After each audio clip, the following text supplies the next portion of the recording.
Hello friends, this is Tushar Malik, legal illegal with Tushar. आज के इस सेशन में जानेंगे उन क्वेश्चंस को जो कॉन्स्टिट्यूशन में बार बार किसी भी एग्जाम में आते ही हैं एमसीक्यू फॉर्म में।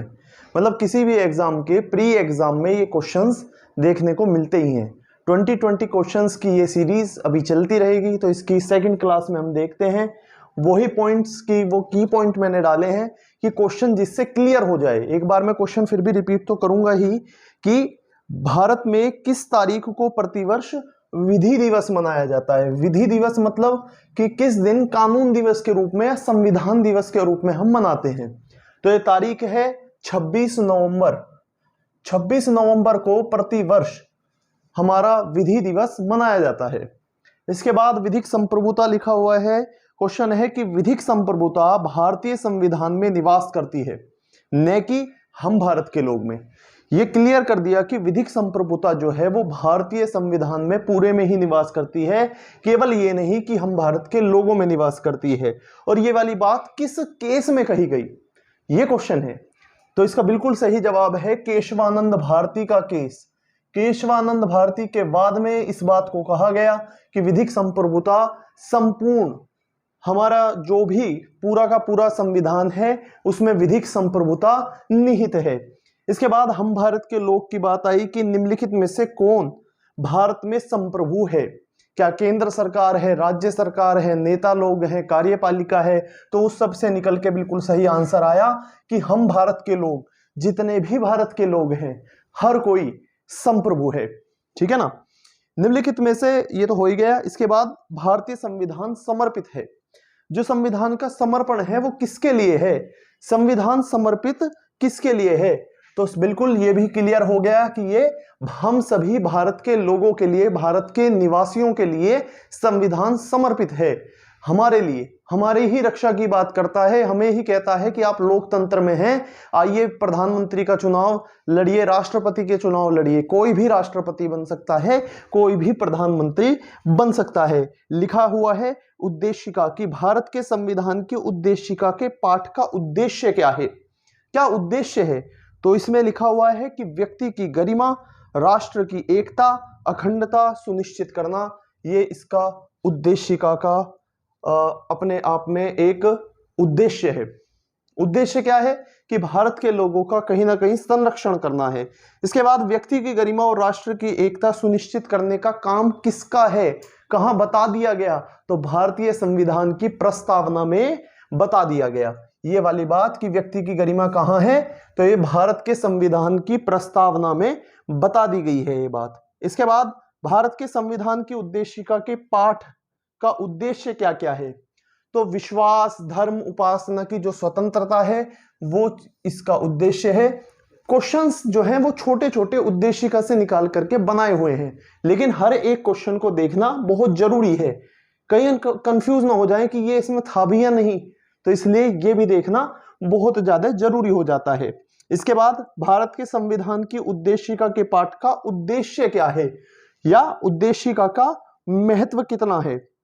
तो संविधान की उद्देशिका का कोई महत्व नहीं है। ये एक नकारात्मक क्वेश्चन था कि संविधान की प्रस्तावना का कोई महत्व नहीं है, तो ये बात अपने आप में असत्य, अपूर्ण हो जाएगी, क्योंकि उद्देशिका को किसी ने संविधान की जन्म कुंडली कहा है, तो किसी ने संविधान का दर्पण कहा है, किसी ने संविधान की कुंजी कहा है, किसी ने संविधान की आत्मा कहा है।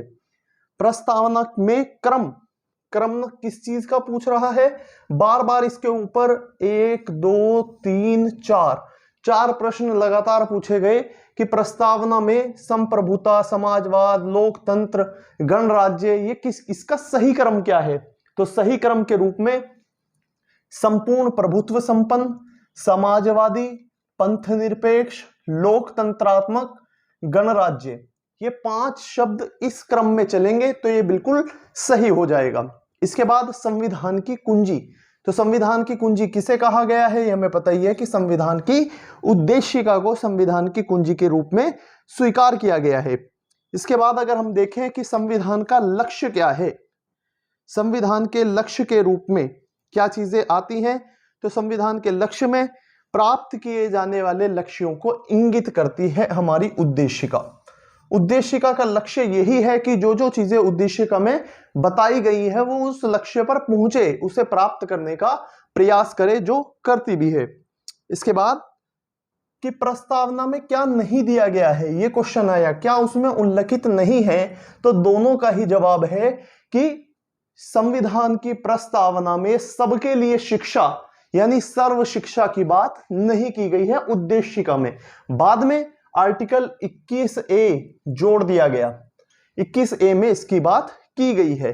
क्या नैतिक न्याय भी संविधान की प्रस्तावना में है? नहीं है, क्योंकि कौन कौन सा है? सामाजिक, आर्थिक और राजनीतिक, ये 3 प्रकार के न्याय दिए गए हैं। नैतिक न्याय संविधान की प्रस्तावना में नहीं दिया गया है। इसके बाद है कि न्याय से संबंधित प्रश्न में इसमें देख लेता हूं कि न्याय, सामाजिक, आर्थिक, राजनीतिक शब्दों का प्रयोग संविधान में कहां हुआ है, यह क्वेश्चन दिया गया। और यह काफी इंपॉर्टेंट है क्योंकि हम ये बात कर रहे हैं कि उद्देशिका में न्याय की बात की गई है, यहां तो की ही गई है, साथ में डीपीएसपी यानी राज्य के नीति निदेशक तत्वों में भी न्याय शब्द का वही अर्थ इसमें लिया गया है। इसने ये क्वेश्चन डाल के हमें यह बता दिया कि उद्देशिका में तो न्याय की बात है ही, राज्य के नीति निदेशक तत्वों में भी है।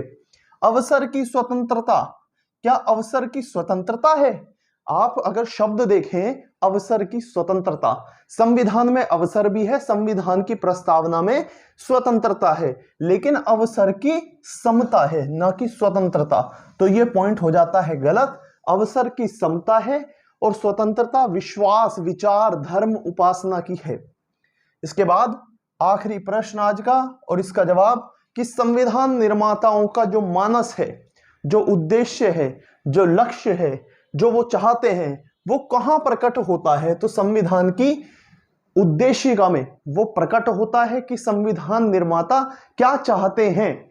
वो वाली जो बात है, संविधान निर्माताओं का मानस जो है, मैं एक बार प्रश्न ही पढ़ देता हूं कि भारत के संविधान के रचयिताओं का मानस किस में प्रतिबिंबित होता है? तो उत्तर है संविधान की उद्देशिका। तो इसके साथ हमने 20 प्रश्न आज भी पूरे कर लिए और इसी के साथ ये सीरीज चलती रहेगी, जिससे हम संविधान की गहराइयों को भी जानते रहेंगे। तो इसी के साथ बने रहिए legal illegal with Tushar. Share कीजिए, लाइक कीजिए, सब्सक्राइब कीजिए। धन्यवाद।